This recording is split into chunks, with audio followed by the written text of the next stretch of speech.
Bismillahirrahmanirrahim. Assalamualaikum warahmatullahi wabarakatuh. Kalau sudah hafal Quran jadi ustadz, nggak maulah anak kami jadi ustadz, nanti macam Ustadz Somad, ceramah sana ceramah sini. Nggak maulah kami anak kami jadi imam, paling-paling jadi imam tarawih. Tolong mindset kita dibetulkan, main otak, setting. Karena banyak juga orang ini main otak, setan. Mindset otak setan. Jadi hafal Quran itu bukan tujuan, hafal Quran itu sarana. Tujuannya rumah sakit Budi Kemuliaan, sarananya naik ojek, naik grab, naik mobil, naik sepeda. Ini ngapal Quran ini sarananya, tujuannya supaya dia menjadi hamba Allah, jangan jadi hamba harta, hamba kuasa, hamba wanita.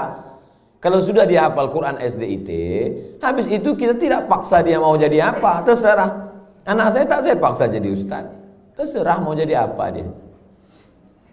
Bakat dia kemana. Jadi kalau nampak dari kecil udah megang-megang jarum suntik, memang ke fakultas kedokteran lah itu. Dua kemungkinan, kalau tidak pecandu narkoba.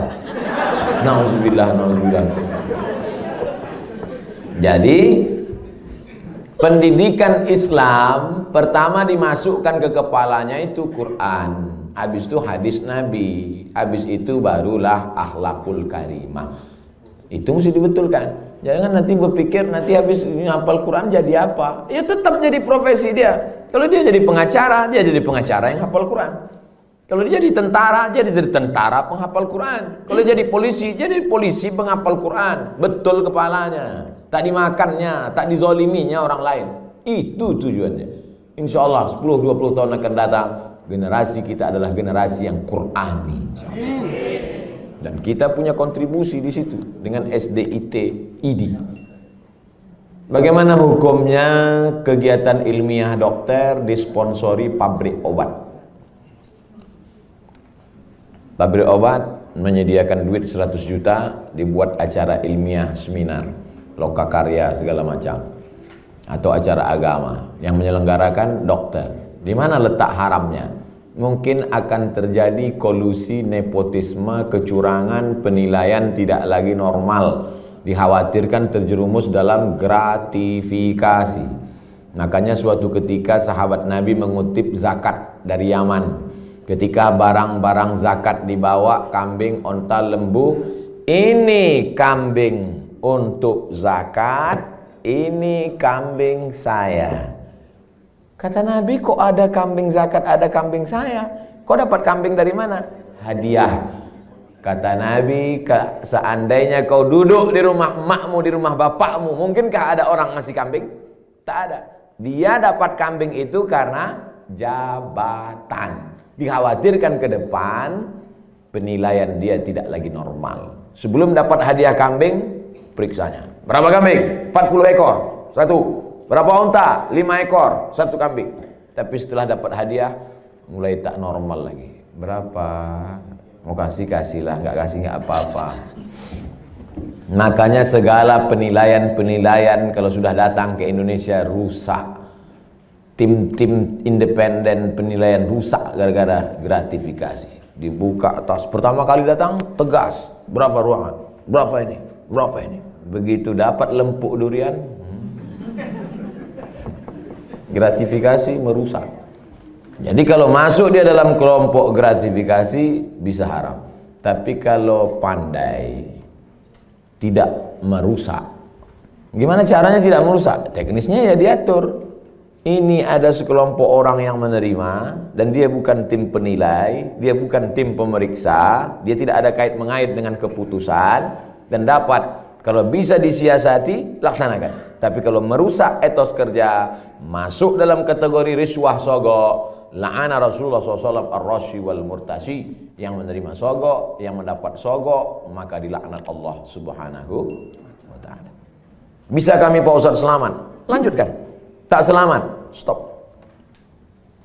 Profesi dokter pria, dokter kandungan, memeriksa pasien perempuan. La yakhluwanna rajulun ma'amra'atin illa ma'adhi mahramin. Tak boleh berdua-duaan laki-laki dengan perempuan kecuali tak ada mahram, kecuali ada mahram. Tak boleh. Antamus sayada mar'atin la tahillu lahu, menyentuh tangan perempuan yang tak mahram lebih baik ditusuk paku dari api neraka ke kepala daripada menyentuh tangan perempuan yang tak mahram. Kena pasal-pasal ini. Tapi ada pasal meringankan, ad-darurat tubihul mahzurat. Ternyata ketersediaan dokter perempuan tidak mencukupi jumlah pasien perempuan. Itulah maka tadi saya sebutkan, kalau diterima nanti 20 anak tahfiz Quran SDIT, nanti mesti ada 7, 5, 10 yang perempuan, supaya mereka nanti akan menjadi dokter spesialis kandungan di UII nanti. Amin.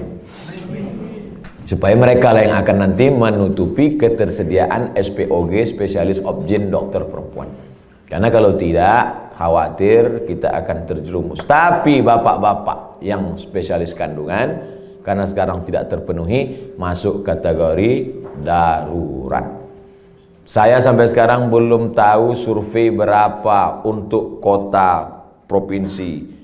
Terlalu besar mungkin untuk Indonesia, Provinsi Kepulauan Riau, Kota Batam saja.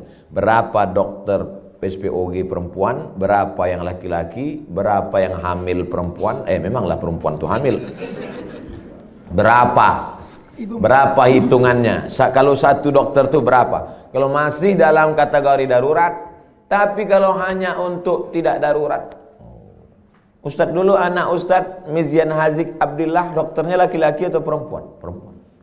Dokter Sri namanya, di depan UIN Suska Riau, Jalan Pelajar, dokter perempuan. Tapi andai tak lagi ada dokter perempuan, hanya tinggal dokter laki-laki, pilihannya antara dua. Kalau tidak ditangani dokter laki-laki, mati. Maka tak boleh pilih mati. Assalamualaikum Bapak, ya istri Bapak sedang hamil tua, kami tidak ada lagi dokter perempuan, yang ada dua, mati atau dokter laki-laki. Biar aja mati. Haram hukumnya memilih mati. La tulqu bi aidikum ila tahlukah. Tak boleh menjerumuskan diri sendiri kepada kematian. Pilihlah dokter laki-laki dengan alasan darurat. Jadi bapak dokter jangan merasa kau sedang berbuat dosa besar, tapi kau sedang menyelamatkan orang banyak. Saya tak bisa merasakan gimana rasanya jadi dokter laki-laki yang memeriksa perempuan. Apakah tak ada lagi nafsunya? Atau dia macam menengok daging sapi saja? Itu tak bisa kita rasakan, karena semua kata-kata yang bercerita tentang rasa, rasa pasti berdusta. Kata tak dapat menceritakan rasa. Tak bisa. Oleh sebab itu, kalau ada terlintas di hati bapak macam-macam sambil memeriksa itu, banyak-banyaklah istighfar. Astaghfirullah. Banyak-banyak minta ampun. Solat sunat supaya hati terjaga. Tapi yakinkan bahwa perbuatan bapak bukan dosa. Jelas jawaban saya. Bagaimana pandangan Islam suntik botok mengurangi kerutan yang tak bersifat permanen, bertahan 6 bulan? Tak boleh mencabut uban, karena uban itu nanti di akhirat akan menjadi cahaya. Lama saya berpikir, uban kok cahaya? Kenapa uban tak boleh dicabut jadi cahaya? Baca hadis, jangan baca hadisnya, baca syarah penjelasannya. Rupanya dengan melihat uban di cermin, ingat tua, ingat mati, bertambah takut, bertambah amal.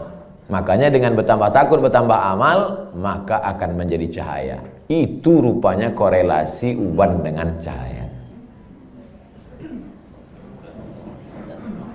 Apa hubungannya dengan kerut? Kerut sama uban juga sama, mengingatkan bahwa kita sudah tua.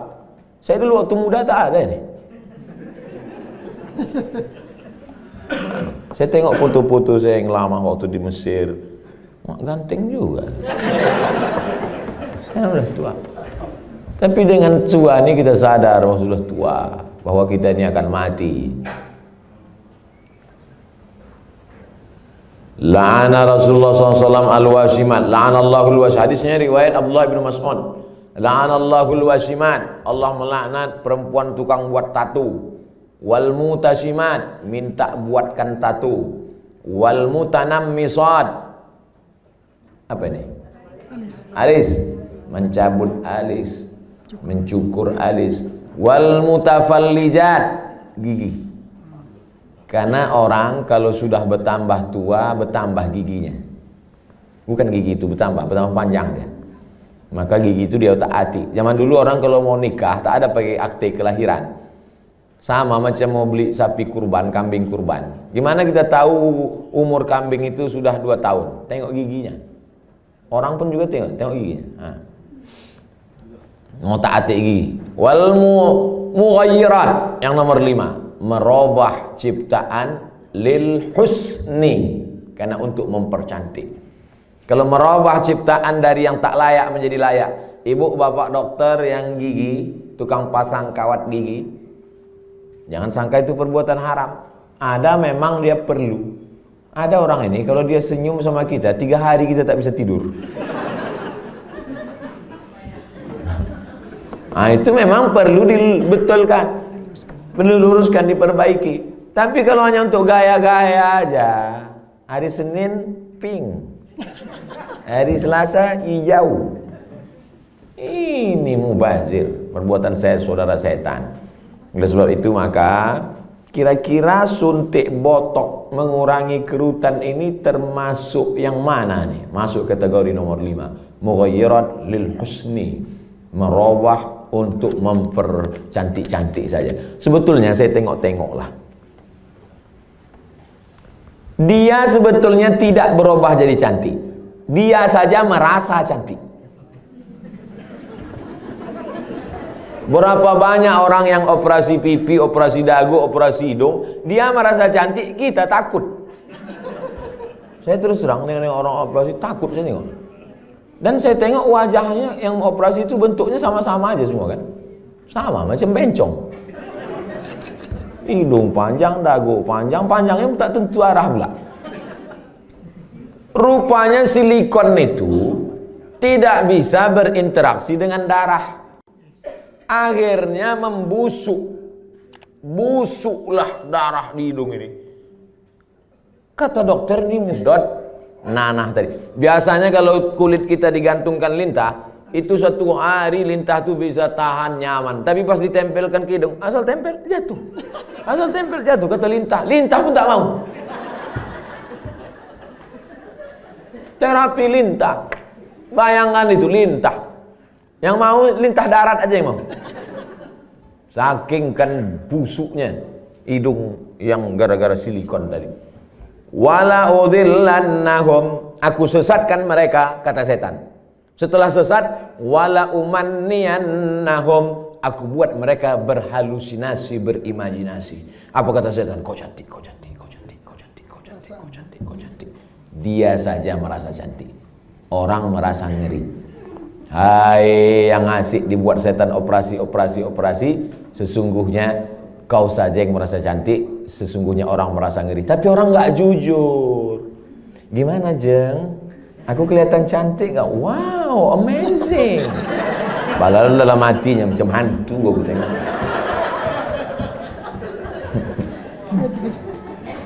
Baru dijawab, udah datang pertanyaan. Suntik filler untuk memancungkan hidung dan melancipkan dagu yang bersifat tak permanen 6 bulan. Tak permanen kata engkau. Siapa yakin malaikat maut tak datang dalam 6 bulan? Begitu lancip, cip, mati. Permanen kau.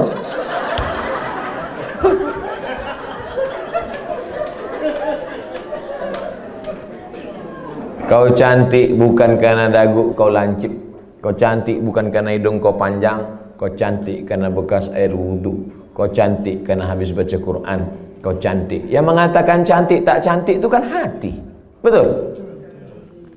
Bapak-bapak ganteng. Ganteng. Bininya tidaklah jelek, tapi rasanya taklah sepadan berjalan.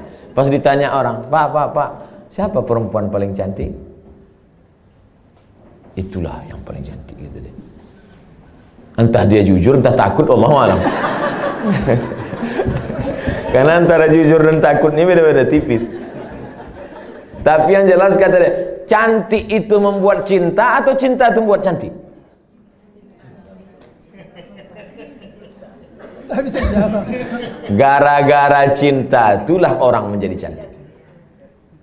Karena kalau cantik itu relatif. Gara-gara cinta itulah orang menjadi cantik. Dan cinta itu letaknya di hati. Kalau sudah ibu sentuh hati bapak itu, tak perlu dagu ibu lancip. Macam dagu kambing pun cantik ibu tengok. Kalau dipeturutkan ini, oh makin tua makin berkerut, tambah lagi. Makin tua makin turun. Dia bertahan paling cuma 2 bulan, 6 bulan tahan. Habis itu hidung turun, dagu turun. Tinggal mencari sapu lidi aja lagi. Nenek sihir.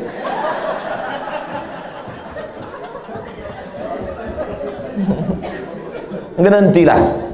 Berhenti. Usah dipeturutkan ajakan setan ini. Yang mengerjakannya gimana, Ustaz? Kalau perbuatan itu haram, maka yang melakukannya pun ikut haram. Orang yang memberikan fasilitasnya pun ikut haram. Maka terjerumus dalam perbuatan haram kolektif. Saya kan cuma jual khamar. Saya nggak ada ngajak dia minum khamar. Saya cuma jual aja Pak Ustadz. Penjualnya ikut kena, pembawanya ikut kena. Khamar itu 6 ikut kena. Penjualnya, pembelinya, yang menuangkannya ikut semua. Supirnya ikut kena. Security-nya ikut kena. Tarik benang untuk meniruskan pipi, bertahan setahun, masuk pasal 5 semua. Jadi Islam itu unik hebatnya, dia tidak menyebutkan 1, 2, 3, tapi menyebutkan secara umum dan terkait. Mukjizat ini Nabi disebut punya jawami'ul kalim. Kalimatnya singkat tapi makna pada sampai hari ini bermakna. Apapun namanya, yang merubah ciptaan Allah bukan karena darurat, bukan karena tak layak. Merubah yang tak normal menjadi normal boleh. Yang sudah normal dia taati menjadi abnormal. Nauzubillah. Bapak mesti siap menerima bunga yang layu. Karena tabiat bunga pasti layu, kecuali bunga plastik. Nah, itulah maka sekarang banyak perempuan yang mau jadi plastik. Dokter anak, sunat perempuan bagaimana hukumnya Pak Ustaz? Anak saya laki-laki, keponakan saya perempuan. Kata saya kepada adik saya, kau cari, kalau tak mau dokter di rumah sakit itu menyunat keponakan saya, cari bidan kampung yang mau menyunat. Karena saya berpegang pada mazhab Syafi'i. Ada mazhab yang mengatakan sunat tak perlu. Mazhab Hanafi, Maliki, Hambali mengatakan sunat bagi perempuan itu tidak wajib. Sedangkan saya berpegang pada mazhab Syafi'i mengatakan wajib. Adakah khitan sunat perempuan pada zaman Nabi? Ada. Nabi mengatakan kepada si perempuan itu, kau potong tapi jangan terlalu banyak. Maaf, na'udzubillah, hari ini bisa menyebabkan frigid dan lain sebagainya. Tapi rupanya manfaat lain dari memotong khitan pada perempuan itu adalah meminimalisir libido seksual. Begitu kata ulama-ulama dulu. Oleh sebab itu saya sampai hari ini tetap berpegang pada mazhab Syafi'i. Anak perempuan kalau tak mau dokter memotong karena takut bahkan bisa masuk HAM, hak asasi manusia, banyak saja pasal-pasal yang mereka lakukan. Sedangkan di zaman Nabi yang pakaian tertutup, makanannya bersih, tontonannya bersih. Apalagi zaman sekarang tontonannya maksiat, makanannya memicu libido seksual dengan berbagai macam cerita hubungan. Maka khitan amat sangat baik. Salah satu usaha meminimalisir. Bagaimana cara sebaiknya bagi dokter anak menasehati pihak ortu imunisasi bayinya sejak lahir? Dulu saya diundang oleh Kementerian Kesehatan Provinsi Riau. Videonya kan viral, coba cari. Sosialisasi suntik imunisasi. Saya jelaskan di situ bahwa fatwa Majelis Ulama Indonesia Beda antara bendanya ini halal atau memakainya yang mubah. Boleh. Nah, jadi ini dua fatwa ini. Bendanya tidak halal. Sampai sekarang tak ada fatwa MUI bahwa barang itu halal. Karena memang dia dibuat dari babi. Maka tak ada fatwa halal. Yang ada itu fatwa mubah, boleh menggunakannya karena alasan memilih dua mudarat yang teringan. Cacat, sakit, mati dengan babi. Kalau kita masuk ke hutan, pilihannya babi sama mati. Pilih mana? Pilih babi atau mati? Orang Batam pilih gonggong. Tak boleh pilih mati. Pilih babi. Pergilah kita berdua ke dalam hutan. Tak ada makanan. Ustaz, pilihannya dua nih Ustaz. Kita mati atau makan babi? Ayo kita makan babi nih. Hanya untuk menyambung hidup. Sementara dapat pisang. Tapi setelah dapat pisang, tinggalkan babi. Nyangkut nanti pas dapat pisang, saya makan pisang. Bro, ayo makan pisang. Enak babi ini Ustaz. Tak bisa. Mana tahu nanti datang pakar medis dunia, entah dari mana, dibuatnya lah barang dari yang halal, maka kita tinggalkan yang ini. Tapi sementara dia datang, maka menggunakan ini hukumnya mubah. Jelaskan itu. Kami tak bisa menjelaskannya Pak Ustaz. Tontonlah video ini. Potong. 1 menit tak sampai tadi. Masukkan ke Instagram. Tontonkan ke ibu tuh. Saya tak mau. Tonton ibu. Nggak mau, ini Ustaz radikal katanya. Kalian carilah Ustaz yang agak-agak lembut sedikit. Bagaimana cara dokter bisa lillahi ta'ala, bisa menghindari sifat riak, sombong, bila kita memiliki kelebihan keahlian dibandingkan dokter-dokter lain. Insya Allah nanti kalau sudah berdiri pas pembelian tanah pun, nanti pas ini soalnya yang saya cakapkan ini tak bisa pakai teori. Kita ID sudah survei dapat tanah 1 hektar di Anu, harganya 200 juta. Ini dokter yang sombong, yang riak, yang mobil mewah, kesini duluan bawakan proposal. Assalamualaikum Pak Dokter. Pak Dokter kan pasiennya banyak. Oh iya kata dia. Saya yang paling hebat di Batam ini kata dia. Rumah Pak Dokter kan paling bagus. Oh iya kata dia. Rumah saya yang paling mahal. Ini tanah nih 200. Aduh semua utang kata dia. Jadi kalau mau menghilangkan kesombongan, keangkuhan, jalan-jalan. Tapi kalau kita sudah punya sendiri, maka tiap hari pertemuan dibawakan, tiap bulan datang di grup ada terus. Belum bayar, ini anak 4. Maka insya Allah itu menghilangkan keangkuhan, kesombongan, keegoan segala macam. Kita hanya berusaha. Ceramah ini ada baiknya, tapi tiap hari ceramah, tak masuk ke kepala. Ada tingkat jemu, ada tingkat bosan. Ada orang bosan pada ceramah. Orang kalau terus muncul bosan. Desainer, koreografer, tukang desainer pakaian itu, yang laki-laki, itu muncul kebosanannya pada perempuan. Kan banyak yang melambai kan? Kalau ada orang bosan pada perempuan gara-gara sering menengok perempuan, itu desainer sama koreografer. Yang lebih mengerikan adalah bosan mendengar ceramah. Apalagi sampai tobat sama ustaz. Aku kalau sama ustaz ini tobat aku. Nah, itu na'udzubillah. Jadi makanya saya ingin mengatakan bervariasi. Ceramah oke, sebulan sekali, seminggu sekali. Tapi harus ada amal yang tidak teori tapi langsung praktek. Maka saya selalu sama. Di mana-mana saya ceramah tak keluar dari 3. Islahut tarbiyah, perbaikan pendidikan. Islahul iktisad, perbaikan ekonomi. Islahus siasah, perbaikan politik. Perbaikan politik, pilih anggota dewan yang peduli pada syariat Islam. Perbaikan ekonomi, belanjalah ke warung tetangga, bangkitkan ekonomi umat. Perbaikan pendidikan, masukkan anak-anak ke pondok pesantren. Yang punya duit banyak, beli tanah, dirikan sekolah.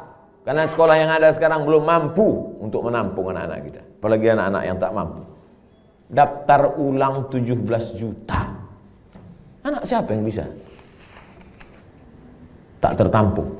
Yang sekarang tidak mendapat pendidikan layak itu 10 tahun lagi 3 tahun SMP, 3 tahun SMA, 4 tahun S1.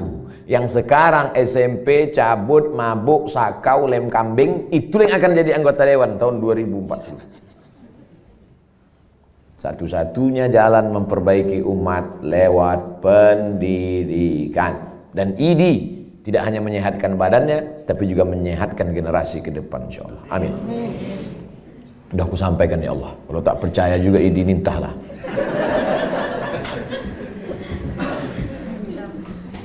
Dah habis pertanyaan. Habis. Terima kasih atas segala perhatian Bapak dan Ibu. Ceramah kita pagi ini baru starting point, baru start. Ini belum finish. Ini baru garis start usaha kita ke depan. Masih, saya tak bisa mengontrol. Bapak Ibu lah saling tolong menolong. Mudah-mudahan kita tetap saling tolong menolong dalam kebaikan dan ketakwaan kepada Allah. Tapi kita tak bisa guna apa-apa selain pertolongan Allah. Mari kita sama-sama berdoa ala hazihin niyah, untuk niat yang baik ini supaya Allah sampaikan dengan kemuliaan surat Al-Fatihah. A'udzubillahi minasyaitonir rajim. Bismillahirrahmanirrahim. Alhamdulillahi rabbil alamin.